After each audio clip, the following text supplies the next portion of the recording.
Friends ಎಲ್ಲರಿಗೂ ನಮಸ್ತೆ, welcome back to MNC kitchen. Friends, ನಾನು ಇವತ್ತು ಬಾಯ್ಲ್ಡ್ ಎಗ್ ಫ್ರೈ ಮಾಡೋದನ್ನ ತೋರಿಸ್ತಾ ಇದ್ದೀನಿ. ಸಿಕ್ಕಾಪಟ್ಟೆ ಸಿಂಪಲ್ ಆಗಿರುತ್ತೆ, ಅನ್ನಕ್ಕೆಲ್ಲ ಚೆನ್ನಾಗಿರುತ್ತೆ. ವೈಟ್ ರೈಸ್ಗೆ ಇದನ್ನ ಕಲ್ಸ್ಕೊಂಡು ತಿನ್ಬೋದು, ಚಪಾತಿಗೂ ಕೂಡ ತುಂಬ ಟೇಸ್ಟಿಯಾಗಿರುತ್ತೆ. ಬನ್ನಿ ಹೇಗೆ ಮಾಡೋದು ನೋಡೋಣ. ಫ್ರೆಂಡ್ಸ್, ಮೊದಲು ನಾನು ಬೇಯಿಸಿರುವಂಥ ಒಂದು 5 ಮೊಟ್ಟೆ ತೊಗೊಂಡಿದ್ದೀನಿ. ಚೆನ್ನಾಗಿ ಬೇಯಿಸಿ ಇಟ್ಕೊಂಡಿರುವಂಥ ಮೊಟ್ಟೆ. ಈಗ ಇದನ್ನು ನಾನು ಕಟ್ ಮಾಡಿ ಇಟ್ಕೊತೀನಿ. ಈ ರೀತಿ ಎಲ್ಲೋ ಪಾರ್ಟ್ ಏನಿದೆ ಅದನ್ನು ತೆಗೆದುಬಿಡಬೇಕು. ಸೈಡಲ್ಲಿ ಇಟ್ಕೊಳ್ಳೋಣ. ನೋಡಿ, ಈ ರೀತಿ ಕಟ್ ಮಾಡ್ಕೋಬೇಕು ವೈಟ್ ಪಾರ್ಟನ್ನು.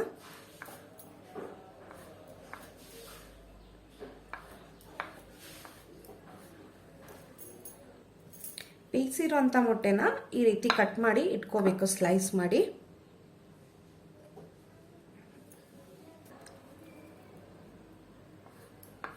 ಈ ಥರ ಉದ್ದುದ್ದಕ್ಕೆ ಕಟ್ ಮಾಡಿ ಇಟ್ಕೊಂಡ್ರೆ ಚೆನ್ನಾಗಿರುತ್ತೆ.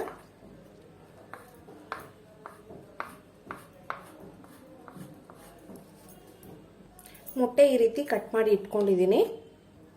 ಈಗ 5 ಮೊಟ್ಟೆಗೆ, ಬೇಯಿಸಿರುವಂಥ ಮೊಟ್ಟೆಗೆ 5 ಈರುಳ್ಳಿ ಹಾಕ್ಕೊಳ್ತಾ ಇದ್ದೀನಿ. 5 ಈರುಳ್ಳಿನೂ ಈ ರೀತಿ ಸಣ್ಣದಾಗಿ ಎಷ್ಟು ಸಾಧ್ಯನೋ ಅಷ್ಟು ಫೈನ್ ಚಾಪ್ ಮಾಡಿ ನೀವು ಇಟ್ಕೋಬೇಕು. ನಾನು ಈರುಳ್ಳಿನ ಮಿಷಿನ್ನಲ್ಲಿ ಕಟ್ ಮಾಡ್ಕೊಂಡ್ಬಿಡ್ತೀನಿ. ಫೈನ್ ಚಾಪ್ ಮಾಡಿ ಇಟ್ಕೊಳ್ತೀನಿ.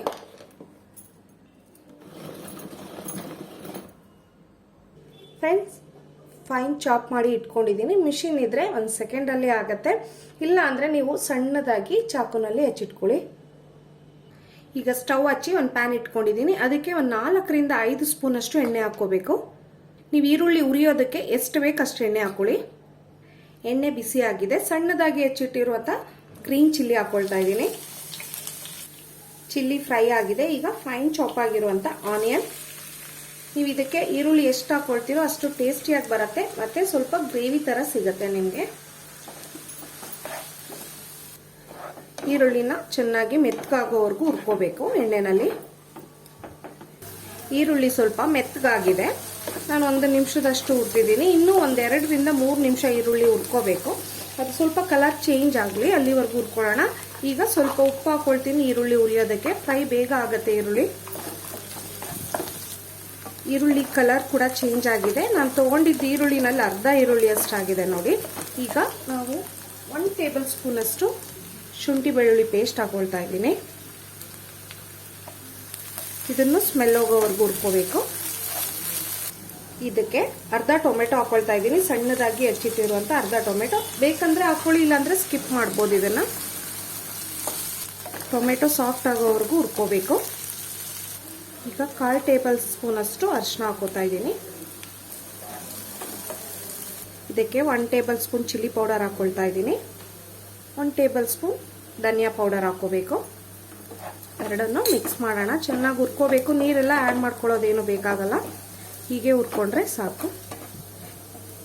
ರುಚಿಗೆ ಸ್ವಲ್ಪ ಉಪ್ಪು ಹಾಕೊಳ್ತಾ ಇದ್ದೀನಿ. ಮುಂಚೆನೂ ಕೂಡ ಹಾಕೊಂಡಿದ್ವಿ ಈರುಳ್ಳಿ ಹುರಿಬೇಕಂದ್ರೆ.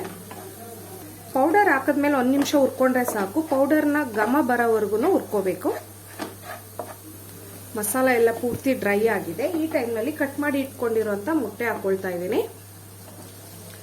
ಎಲ್ಲೋ ಪಾರ್ಟ್ ಕಟ್ ಮಾಡೋದು ಬೇಡ, ಹೀಗೆ ಹಾಕೊಳ್ಳಿ. ಈಗ ಇದನ್ನ ಲೈಟಾಗಿ ಮಿಕ್ಸ್ ಕೊಡಬೇಕು ಈ ರೀತಿ.